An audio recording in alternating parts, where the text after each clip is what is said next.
Hi everyone, this is my first video, so I will be introducing myself. On this account, I will be reading books by Ronald Dahl and David Williams, and I might be reading some different types of books, but I am going to read the smallest books I can find to the biggest books I can find. So first of all, Esio Trot. Don't know how to pronounce it. I think it's Esio Trot. I say Esio Trot, Esio Trot, Esio Trot. Then after Esio Trot, we have The Magic Finger. Personally, this is my favourite book. I obviously love this as well. The Giraffe, the Pelly and Me, after The Magic Finger. And then after Giraffe, the Pelly and Me, Fantastic Mr. Fox. After that, The Twits. After that, George's Marvellous Medicine. And these are the smallest books I can find. Obviously, they're very, very thin. But after this, we will be moving on to books like this, like James and the Giant Peach. This is one of my favourites by Ronald Dahl. So we're going to start off with Esio Trot. What I'll do is I will read about 15 pages.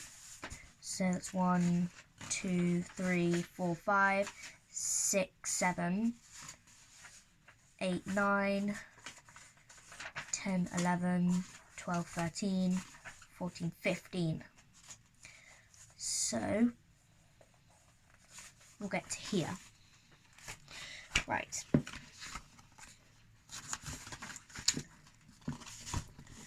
Let's start.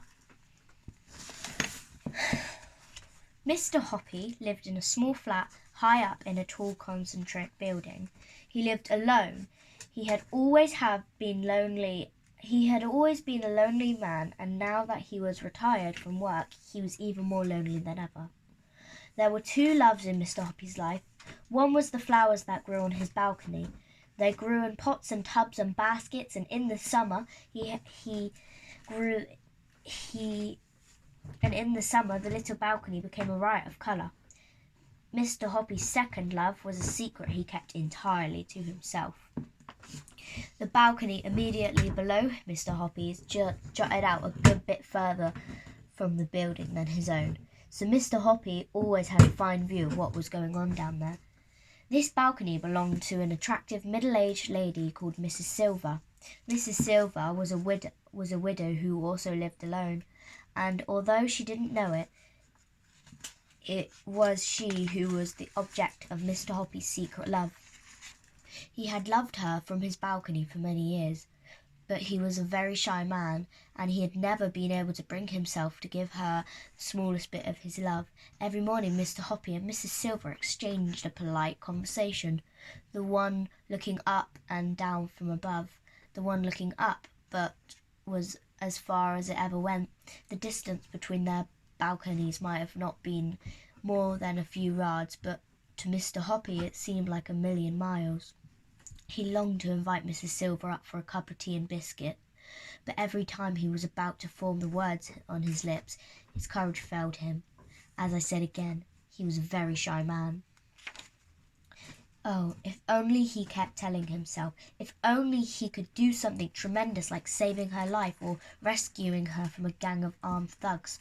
If only he could perform some great feat that would make him a hero in her eyes. If only. The trouble with Mrs. Silver is that she gave her love to somebody else, and that somebody was a small tortoise called Alfie. Every day when Mr. Hoppy looked over his balcony and saw Mrs. Silver whispering endearments into Alfie's ear and stroking his shell, he felt observably jealous. He wouldn't even have minded becoming a tortoise himself if it meant Mrs. Silver stroking his shell each morning and whispering endearments to him. Alfie had been with Mrs. Silver for years, and he lived on her balcony summer and winter.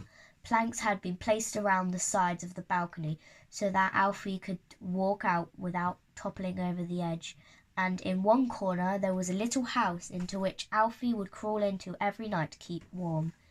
When the colder weather came along in November, Mrs. Silver would fill Alfie's house with dry hay, and the tortoise would crawl in there and bury himself deep under the hay and go to sleep for months on end without food or water. This is called hibernating. In early spring, when Alfie felt warmer weather through his shell, he would wake up and crawl very slowly out of his house onto the balcony, and Mrs. Silver would cry out, "Welcome back, my darling one! Oh, how I have missed you!" It was at times like these when Mr. Hoppy wished more than ever that he could change places with Alfie and become a tortoise. Now we come to a certain bright morning in May when something happened that changed and indeed electrified Mr. Hoppy's life. He was leaning over the balcony rail watching Mrs. Silver serving Alfie his breakfast. "Here's the heart of the lettuce for you, my lovely," she was saying, "and here's a slice of fresh tomato, and here's a piece of crispy celery." "Good morning, Mrs. Silver," Mr. Hoppy said. Alfie's looking well this morning. Isn't he gorgeous?" Mrs. Silver said, looking up and beaming at him. "Absolutely gorgeous," Mr. Hoppy said, not meaning it.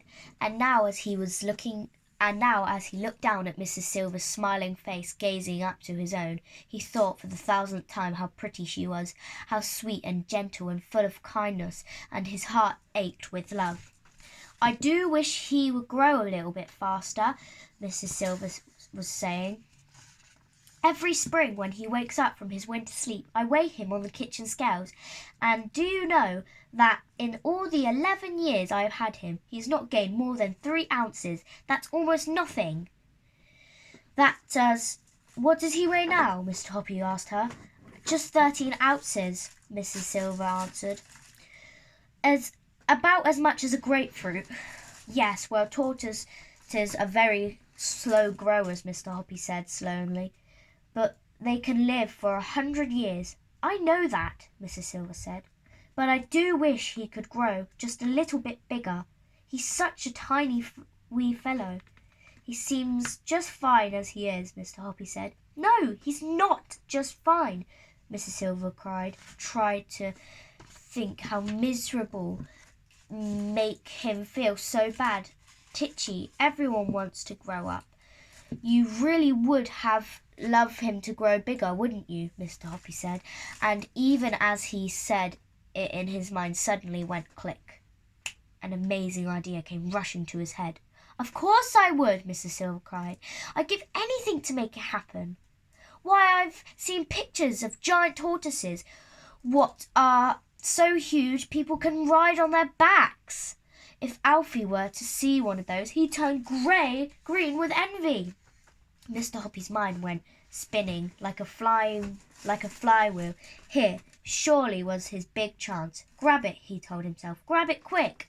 Mrs. Silver said, "I do actually happen to know what makes tortoises grow faster, if that's really what you want." "You do?" she cried. "Oh, please tell me. Am I feeding him the wrong things?"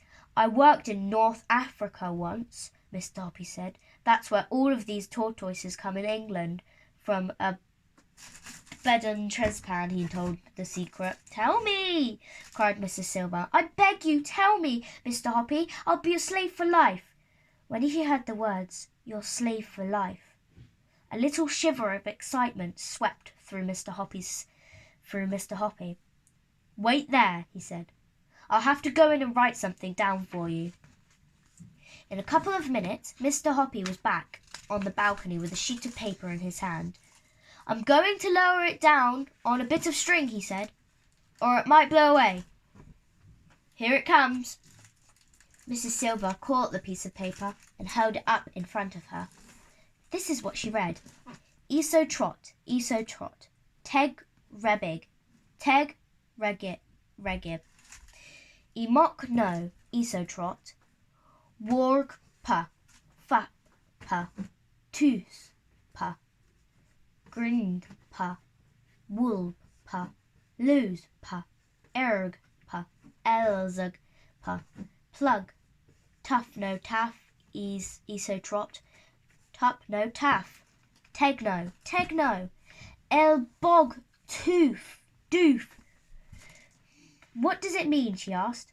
It's another language. It's tortoise language, Mr. Hoppy said. Tortoises are very backwards creatures. Therefore, they can only understand words that are written backwards. That's obvious, isn't it? I suppose so, Mrs. Silver said, bewildered. Esio trot is simply tortoise spelt backwards. Mr. Hoppy said, look at it. So it is, Mrs. Silver said. The other words are spelt backwards too, Mr. Hoppy said. If you turn them around to human language, they simply say, tortoise, tortoise, get bigger. Come on, tortoise, grow up, puff up, shoot up, spring up, blow up, swell up, George, guzzle, stuff, gulp. Put on fat, tortoise, put on fat. Get on, gobble food. Mrs. Silver exclaimed the magic words on the paper more closely. I guess you're right, she said. How clever. But there's also a lot of poos in it. Are they something special? Poo is a very strong word in any language, Mr. Hoppy said, especially with tortoises. Now what you have to do, Mrs. Silver, is hold Alfie up to your face and whisper these words into him 3 times a day, morning, noon and night. Let me hear you practice them. Very slowly and stumbling a little over strange words, Mrs. Silver read the whole message out loud into the tortoise. Not bad, Mr. Hoppy said, but try get a little more expression into it when you say it to Alfie. If you do it properly, I'll bet you anything you like that in a few months' time he'll be twice as big as he is now. I'll try it, said Mrs. Silver said. I'll try anything, of course I will. But I can't believe it'll work. You wait and see, said Mr. Hoppy, smiling at her. Back in his flat, Mr. Hoppy was simply quivering all over with excitement. Your slave for life, he kept repeating to himself. What bliss! But there was a lot of work to be done before that happened. The only furniture in Mr. Hoppy's small living room was the table and 2 chairs. These he moved to his bedroom. Then he went out and bought a sheet of thick canvas to spread over the entire living room floor to protect his carpet. Next, he got on the telephone book and wrote down every pet shop in the city. There were 14 of them altogether.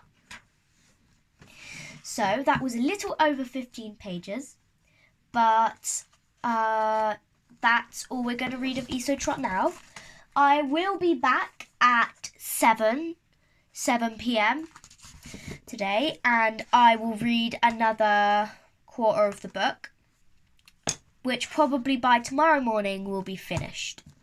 So, yeah, comment what book we should do next. I know I said The Magic Finger, but you can pick out of The Magic Finger, The Draft of Pelly and Me, Fantastic Mr. Fox, The Twits, or George's Marvellous Medicine, okay?